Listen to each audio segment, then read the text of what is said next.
राधे राधे भक्तों। हम आपको सुनाते हैं मार्गशीर्ष मास का अगहन गुरुवार व्रत कथा। तो चलिए हम सुनते हैं।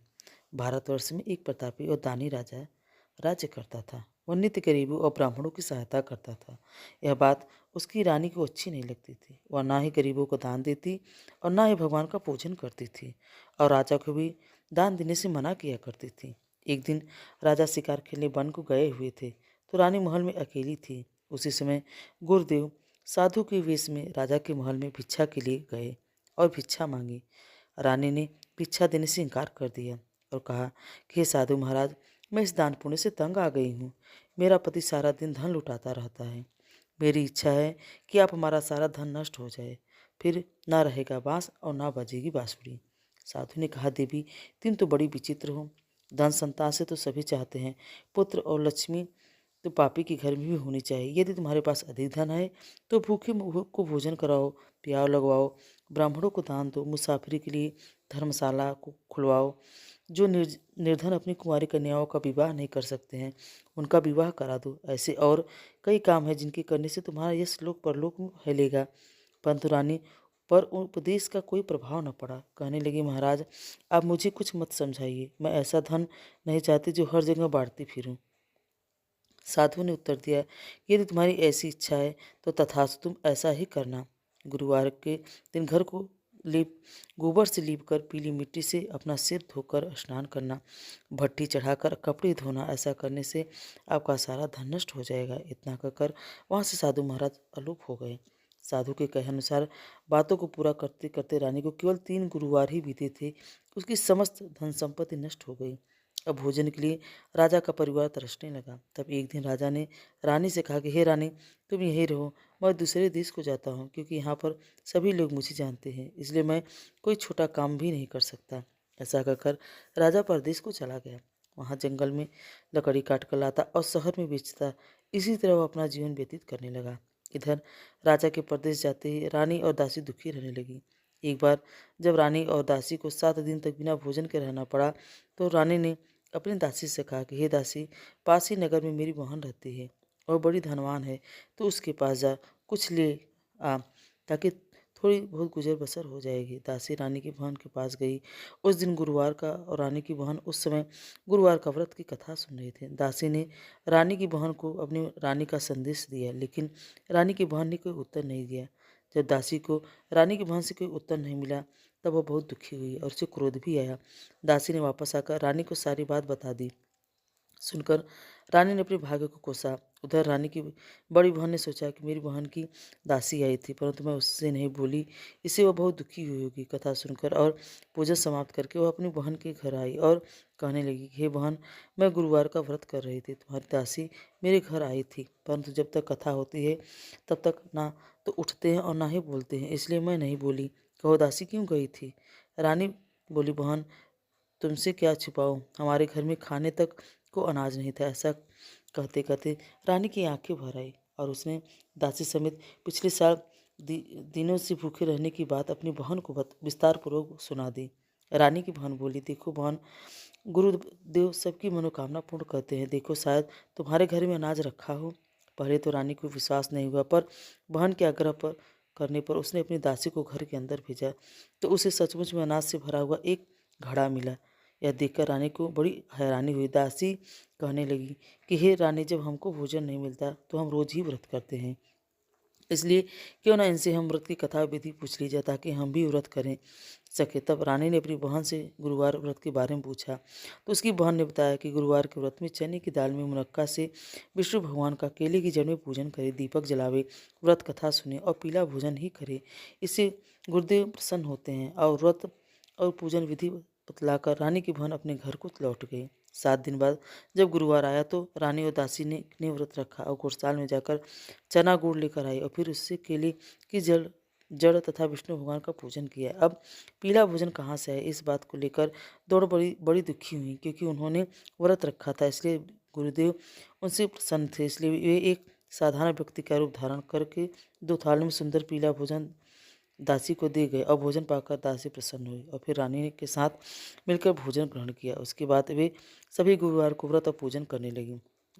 गुरु भगवान की कृपा से उनके पास फिर से धन संपत्ति आ गई, परंतु रानी फिर से पहले की तरह आलस्य करने लगी। तब दासी बोली, देखो रानी, तुम पहले से इसी प्रकार आलस्य करती थी, तुम्हें धन रखने में कष्ट होता था, इस कारण सभी धन नष्ट हो गया। अब जब भगवान के गुरुदेव की कृपा से धन मिला है तो तुम्हें फिर से आलस्य होता है। रानी को समझाते हुए दासी करने लगी कि बड़ी मुसीबतों के बाद हमने यह धन पाया है, इसलिए हमें दान पुण्य करना चाहिए। भूखे मनुष्यों को भोजन कराओ, प्याव लगाओ, ब्राह्मणों को दान दो, जिससे तुम्हारे कुल और यश बढ़ेगा, स्वर्ग की प्राप्ति होगी, पितर लोग भी प्रसन्न होंगे। दासी की बात सुनकर रानी अपना धन शुभ कार्यों में खर्चने लगी, जिससे पूरे नगर में उसका यश फैलने लगा। उधर वह राजा एक दिन दुखी होकर जंगल में पेड़ के नीचे आसन लगाकर जमाकर बैठ गया। अब वह अपनी दशा को याद करके व्याकुल होने लगा। गुरु भगवान का दिन था। एकाएक उसने देखा कि एक निर्जन वन में एक साधु प्रकट हुई। वह साधु के वेश में स्वयं गुरु देवता थे, गुरु भगवान थे। लकड़हारे के सामने आकर बोले, हे लकड़हारे, इस सुनसान जंगल में तो किस चिंता में मगन होकर बैठा है। लकड़हारे ने दोनों हाथ जोड़कर प्रणाम किया और उधर उत्तर दिया, महात्मा जी, आप तो सब कुछ जानते हैं, मैं क्या कहूँ। यह कहकर वह रोने लगा और साधु को अपनी आत्मकथा सुनाई। महाराज जी ने कहा, तुम्हारी स्त्री ने गुरुदेव के दिन गुरु भगवान का अपमान किया, निरादर किया है, जिसके कारण रुष्ट होकर उन्होंने तुम्हारी यह दशा कर दी। अब तुम चिंता दूर करके मेरे कहने पर चलो, तुम्हारे सभी कष्ट दूर हो जाएंगे और भगवान पहले से भी अधिक संपत्ति देंगे। तुम गुरुवार के दिन कथा किया करो, 2 पैसे की चने मुनक्का लाकर उसका प्रसाद बनाओ और शुद्ध जल लोटे में शक्कर मिलाकर अमृत तैयार करो। कथा के पश्चात अपने सारे परिवार सुनने वाले प्रेमियों में अमृत प्रसाद बांटकर आप स्वयं भी ग्रहण करो। ऐसा करने से भगवान तुम्हारी सब मनोकामनाएं पूर्ण करेंगे। साधु के ऐसे वचन सुनकर लकड़हारा बोला, हे प्रभु, मुझे लकड़ी बेचकर इतना पैसा नहीं मिलता जिससे भोजन के बाद कुछ बचा सकूं। मैंने रात में अपनी रानी को व्याकुल देखा, मेरे पास कुछ भी नहीं है जिसे मैं उसकी खबर तो मंगा सकूं। साधु ने कहा, हे लकड़हारे, तुम किसी बात की चिंता मत करो। गुरुवार के दिन तुम रोजाना की तरह लकड़ियाँ लेकर शहर को जाओ और तुमको रोज से दुगुना धन प्राप्त होगा। इससे तुम भलभांति भोजन कर लोगे और गुरुदेव की पूजा का सामान भी आ जाएगा। इतना कहकर साधु अंतर ध्यान हो गए। धीरे धीरे समय बीतने लगा। फिर वही गुरुवार के दिन आया। लकड़हारा जंगल से लकड़ी काटकर किसी शहर में बेचने गया। उसे उस दिन और दिन से अधिक पैसा मिला। राजा ने चना गुड़ आदि लाकर गुरुवार का व्रत किया। उस दिन से उसके सभी क्लेश दूर हो गए। परंतु जब दोबारा गुरुवार का दिन आया तो गुरुवार का व्रत करना भूल गया। इस कारण गुरु भगवान नाराज हो गए और उस दिन उस नगर के राजा ने विशाल यज्ञ का आयोजन किया था और शहर में यह घोषणा करा दी कि कोई भी मनुष्य अपने घर में भोजन न बनावे, आग न जलावे, समस्त जनता मेरे यहाँ भोजन करने आए। इस आज्ञा को जो न मानेगा उसे फांसी की सजा दी जाएगी। इस तरह की घोषणा संपूर्ण नगर में करवा दी गई। राजा की आज्ञा के अनुसार शहर के सभी लोग भोजन करने गए, लेकिन लकड़हारा कुछ देर से पहुंचा, इसलिए राजा उसको अपने साथ लिवा ले गए और ले जाकर भोजन करा रहे थे। तो रानी की दृष्टि उस खूंटी पर पड़ी जिस पर उसका हार लटका हुआ था। वहां पर हार नहीं दिखाई दिया। रानी ने निश्चय किया कि मेरा हार इसी मनुष्य ने चुरा लिया है। उसी समय सिपाहियों को बुलवाकर उसको कारागार में डलवा दिया। जब लकड़हारा कारागार में पड़ गया और बहुत दुखी होकर विचार करने लगा कि न जाने कौन से पूर्वजन्म के कर्म से मुझे यह दुख प्राप्त हुआ है, और उसी साधु को याद करने लगा जो कि जंगल में मिला था। उसी समय तत्काल गुरुदेव साधु के रूप में प्रकट हुए और उसकी दशा को देखकर कहने लगे, अरे मूर्ख, तूने गुरुदेव की कथा नहीं करी, इस कारण से तुझे यह दुख प्राप्त हुआ है। अब चिंता मत कर, गुरुवार के दिन कारागार के दरवाजे से 4 पैसे पड़े मिलेंगे, उनसे तू गुरुदेव की पूजा करना, तेरे सभी कष्ट दूर हो जाएंगे। गुरुदेव के दिन उसने 4 पैसे पड़े मिले। लकड़हारे ने कथा कही और उसी रात गुरुदेव ने उस नगर के राजा को स्वप्न में कहा कि हे राजा, तुमने जिस आदमी को कारागार में बंद कर दिया है वह निर्दोष है, वह राजा है, उसे छोड़ देना। रानी का हार उसी खूंटी पर लटका हुआ है। अगर तू ऐसा नहीं करेगा तो मैं तेरे राज्य को नष्ट कर दूंगा। इस तरह रात के स्वप्न को देखकर राजा प्रातःकाल उठा और खूंटी पर हार देकर लकड़हारे को बुलाकर क्षमा मांगी और लकड़हारे के योग्य सुंदर वस्त्र आभूषण देकर विदा कर दिया। गुरुदेव की आज्ञा के अनुसार लकड़हारा अपने नगर को चल दिया। राजा जब अपने नगर के निकट पहुंचा तो उसे बड़ा आश्चर्य हुआ। नगर में पहले से अधिक बाग, तालाब, कुएं तथा बहुत से धर्मशाला, मंदिर आदि बन गए थे। राजा ने पूछा, यह किसका बाग और धर्मशाला है? तब नगर के सब लोग कहने लगे, यह सब रानी और बादी के हैं। तो राजा को आश्चर्य हुआ और गुस्सा भी आया। जब रानी ने यह सब खबर सुनी कि राजा आ रहे हैं तो उन्होंने बादी से कहा कि हे दासी, देख, राजा हमको कितनी बुरी हालत में छोड़कर गए थे। हमारी ऐसी हालत देखकर वो लौट न जाए, इसलिए तू दरवाजे पर खड़ी हो जा।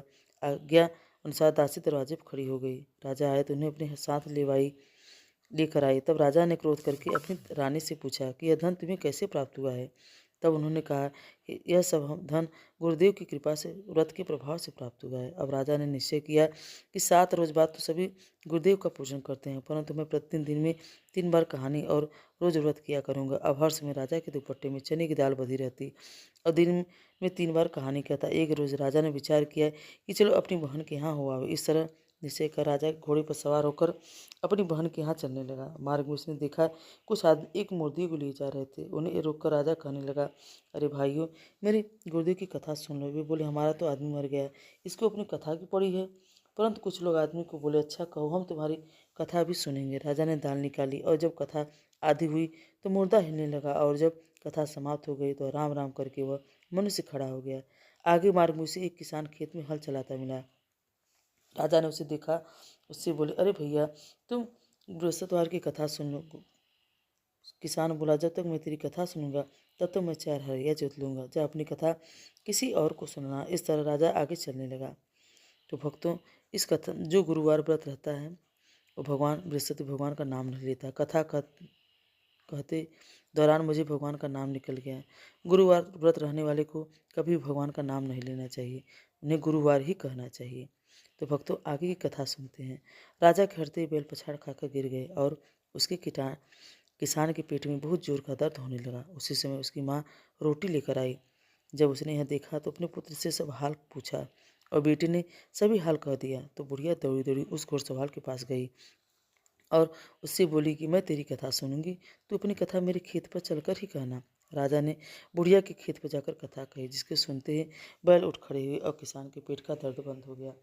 राजा अपनी बहन के घर पहुंचा। बहन ने भाई की खूब मेहमानी की और दूसरे रोज रोज प्रातःकाल राजा जगा तो उसने देखने लगा कि सब लोग भोजन कर रहे हैं। राजा ने अपनी बहन से कहा कि ऐसा कोई मनुष्य है जिसने भोजन न किया हो, वो मेरी गुरुवार की व्रत की कथा सुन ले। बहन बोली, भैया, यह देश ऐसा है कि पहले यहाँ लोग भोजन करते हैं, बाद में अन्य काम करते हैं। अगर कोई पड़ोस में हो तो देखा हूँ। और ऐसा कहकर देखने चली गई, परंतु उसे ऐसा कोई व्यक्ति नहीं मिला जिसने भोजन न किया हो। अतः वह कुम्हार के घर गई, जिसका लड़का बीमार था। उसे मालूम हुआ कि उनके यहाँ 3 दिन रोज से किसी ने भोजन नहीं किया है। रानी ने अपने भाई की कथा सुनने के लिए कुम्हार से कहा तो वह तैयार हो गया। राजा ने जाकर गुरुवार की कथा कही, जिसको सुनकर उनका लड़का ठीक हो गया। अब तो राजा की प्रशंसा होने लगी। एक दिन राजा ने अपनी बहन से कहा कि हे बहन, अब हम अपने घर को जाएंगे, तुम भी तैयार हो जाओ। राजा की बहन ने अपने सास से कहा। सास ने कहा, हाँ चली जा, परंतु अपने लड़कों को मत ले जाना, क्योंकि तेरे भाई की कोई संतान नहीं है। बहन ने अपने भैया से कहा, भैया मैं तो चलूंगी, पर कोई बालक नहीं जाएगा। राजा बोला, जब कोई बालक नहीं जाएगा तब तुम ही जाकर क्या करोगी। बड़े दुखी मन से राजा अपने नगर को लौट आया। राजा ने अपनी रानी से कहा कि हम निर्वंशी हैं, राजा हैं, हमारा मुँह देखने का धर्म नहीं किसी को नहीं है, कुछ भोजन आदि नहीं किया। रानी बोली, हे प्रभु, गुरुदेव ने हमें सब कुछ दिया है, वहाँ हमें संतान भी अवश्य देंगे। उसी रात गुरुदेव ने राजा को स्वप्न कहा कि राजा उठ, सभी सोच को त्याग दे, तेरी रानी गर्भ से है। राजा को यह बात सुनकर बड़ी खुशी हुई। 9वें महीने से उसके गर्भ से एक सुंदर पुत्र पैदा हुआ। तब राजा बोला कि हे रानी, स्त्री बिना भोजन के रह सकती है, पर बिना बात कहे नहीं रह सकती। जब मेरी बहन आवे तब तुम उनसे कुछ कहना मत। रानी सुनकर हाँ कर दिया। जब राजा की बहन ने सब शुभ शुभ समाचार सुना तो बहुत खुश और बधाई लेकर अपने भाई के यहाँ आई। तभी रानी ने कहा, घोड़ा चढ़कर तो नहीं आई, गधा चढ़ी आई। राजा की बहन बोली, भाभी मैं इस प्रकार ना कहती तो तुम्हें संतान कैसे मिलती। गुरुदेव ऐसे ही हैं जिसकी मन में जो कामना है सभी को पूर्ण करते हैं। जो सद्भावना पूर्वक गुरुवार का व्रत करता है, कथा पढ़ता है अथवा सुनता है और दूसरों को सुनाता है, गुरुदेव उसकी सभी मनोकामनाएं को पूर्ण करते हैं। प्रेम से बोलिए, गुरुदेव महाराज की जय। अब चलिए सुनते हैं गुरु भगवान की आरती। ओम जय बृहस्पति देवा, ओ स्वामी जय बृहस्पति देवा। छीन छीन भोग लगाऊं, छीन छीन भोग लगाऊं, कंदली फल मेवा। ओम जय बृहस्पति देवा, तुम पूर्ण परमात्मा, तुम अंतर्यामी हो स्वामी, तुम अंतर्यामी। जगत पिता जगदीश्वर, जगत पिता जगदीश्वर, तुम सबके स्वामी। ओम जय बृहस्पति देवा, चरणामित निज निर्मल, सब पातक हरता हो स्वामी, सब पातक हरता। सकल मनो तदायक कृपा करो भरता। ओम जय बृहस्पति देवा, तन मन धन अर्पण कर, जो जन शरण पड़े। हो स्वामी, जो जन शरण पड़े, प्रभु प्रकट तब हो कर, आकर द्वार खड़े। ओम जय बृहस्पति देवा, दीन दयाल दयानिधि, भक्तन हितकारी। हो स्वामी, भक्तन हितकारी, पाप दोष सब हरता, भवबंधन हारी। ओम जय बृहस्पति देवा, सकल मनोरथ दायक, सब संशय तारो। हो स्वामी, सब संशय तारो, विषय विकार मिटाओ, विषय विकार मिटाओ, संतन सुखकारी। ओम जय बृहस्पति देवा, जो कोई आरती तेरी प्रेम सहित गावे। हो स्वामी, भाव सहित गावे, कहत शिवानंद सा मन भजत हरिहर, स्वामी सुख संपत्ति पावे। ओम जय बृहस्पति देवा, ओम जय बृहस्पति देवा। हो स्वामी, जय बृहस्पति देवा, छिनि छिनि भोग लगाऊं, कदली फल मेवा। ओम जय बृहस्पति देवा, कपूर गौरम करुणावतारम, संसार सारम भुजगेन्द्रहारम, सदा वसंतम हृदयारविंदे, भवं भवानी सहितं नमामि, भवं भवानी सहितं नमामि। त्वमेव माता च पिता त्वमेव, त्वमेव बन्धुः च सखा त्वमेव, त्वमेव विद्या द्रविणं त्वमेव, त्वमेव सर्वं मम देवदेव, त्वमेव सर्वं मम देवदेव। पूजा सेवा बंदगी सभी आपके हाथ, मैं तो कुछ जानू नहीं, आप जाने हे नाथ। राधे राधे।